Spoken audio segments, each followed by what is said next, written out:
শান্তিপুরের রাস উৎসব জগৎ বিখ্যাত।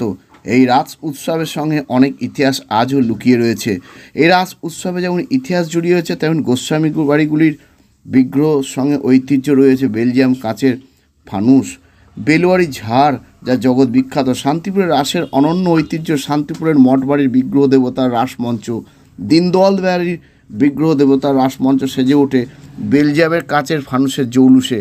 কয়েক শতাব্দী আগে এই ফানুসগুলি আনা হয়েছিল সুদূর বেলজিয়াম থেকে। অত্যন্ত দুর্মূল্য এই ফানুসগুলি বর্তমানে দুটি গোস্বামী বাড়ির বংশধররা খুব যত্নের সহকারে রেখে দেন। এই ফানুস কেন এত সুন্দর? রাসমঞ্চে মোমবাতি আলোতে ফুটিয়ে তোলে বিগ্রহ দেবতার জৌলুসকে এক লহমায় বাড়িয়ে তোলে। ভগবান শ্রীকৃষ্ণ যখন রাসলীলায় মগ্ন ছিলেন তখন হলুদ আলোর রশ্মি তার সেই অবতারের রূপ ধারণ করেছিল। গোস্বামী বাড়ির সেই কাচের ফানুসে তা উঠে আসে। রাস উৎসবে দূর দূরান্ত থেকে যে সকল দর্শনার্থী আসেন তারা প্রথমে দীনদয়াল ও মঠ বাড়িতে যান বিগ্রহ দেবতা দর্শনে। আগত দর্শনার্থীদের গোস্বামী বাড়ি কয়েকশো বছরের প্রাচীন ঐতিহ্য মন ভরিয়ে দেয়। এত আধুনিকতা আলোর মধ্যেও 2024 রাস উৎসবের অন্যতম কেন্দ্রবিন্দু এখনও এই দুটি বিগ্রহ বাড়ি। শান্তিপুরের রাসের আকর্ষণ আজও বেলজিয়াম কাচের ফানুস।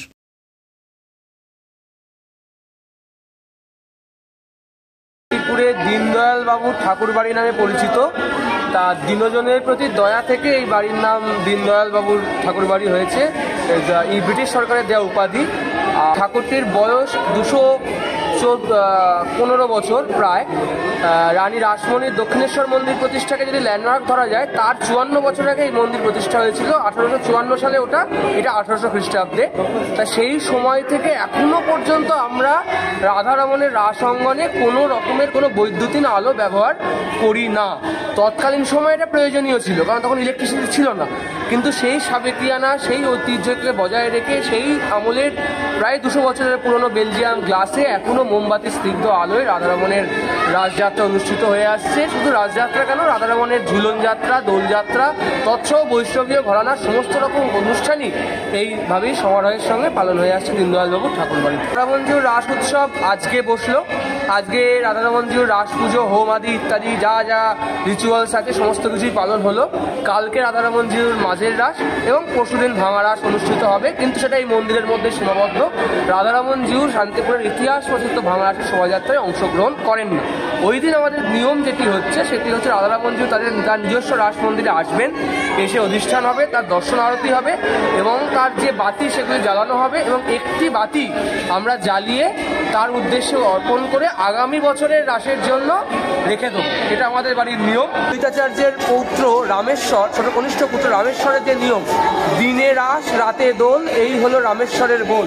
এই রামেশ্বর প্রভুর যে নিয়ম সেই অনুযায়ী এখানে দিনে রাস পুজো হয় এবং রাত্রিরে দোল পুজো হয়। যে ট্রেডিশনে হতো সেটা মেনটেন করার চেষ্টা করি।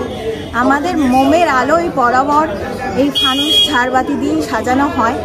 আমরা এখনও চেষ্টা করছি এবং পরবর্তী প্রজন্মেও আমি এবং আমার দাদারা এবং তারপরেও যারা আসবে তারাও যাতে এটা ধরে নিয়ে যেতে পারে, এটা আমাদের প্রচেষ্টা।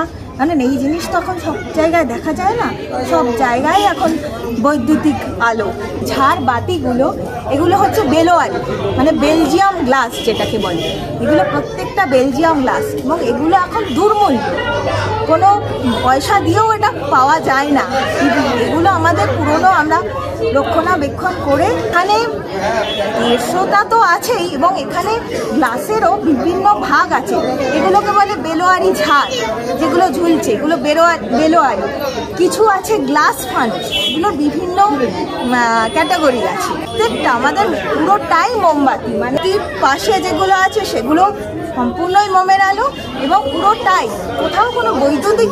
আমাদের বিগ্রহ রাধারমণ এবং শ্রী রাধারানী নামে পরিচিত। আচ্ছা, উনি কি শোভাযাত্রায় মূল শোভাযাত্রায় অংশগ্রহণ করেন? আমাদের আরেকটা ব্যাপার হচ্ছে, আমাদের বাড়ির যে রাধারমণ এবং রাধারানী, আমরা বাড়িতে এই প্রথম এবং দ্বিতীয় রাস আমরা বাড়িতে তাকে সুন্দরভাবে সাজিয়ে মঞ্চে বসাই, কিন্তু আমরা বের করতে পারি না। তার কারণ হচ্ছে আমাদের পাশেই আছেন মা পটেশ্বরী, তিনিও আমাদের পাড়ার দেবী এবং আমরা এই মঠ পরিবারের বেশিরভাগ লোকই সেখানেও যুক্ত। তো